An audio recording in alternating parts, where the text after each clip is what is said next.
Hello guys. तो दीदी भी कहसन कि मत देखाओ मुई भी हाई करबी बोली। तार एटा आइसु मेडिकल एनएसएस थ्रो रु। तो एटा पेशेंट नौथिसन आम दिने यहाँ ड्यूटी पड़ी छे।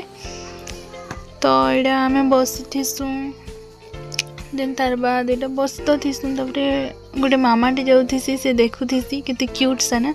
देन तबरे एटा सारा डाकसन बेले आमे जाउथिसु। तबरे सारा आएसन आउ हमके ड्यूटी बारे में ही बुझासन बतासन कि केने केनता ड्यूटी पड़छे केन लैब रे के रहबो बोलिना। तो एटा हम डिस्कस चालू छे देखो। देन तार पर एटा फोटो वगैरह हेसु। तार बाद एटा दीदी पचारुथिसन नि बुझसन बेले तबरे निज निजर भितरे आमे डिस्कस करसु। तबरे जदि मोर वीडियोटा भल लागबा बेले लाइक करो, सब्सक्राइब करो और कमेंट करबाली बिल्कुल भी नहीं भूलबा। Thank you.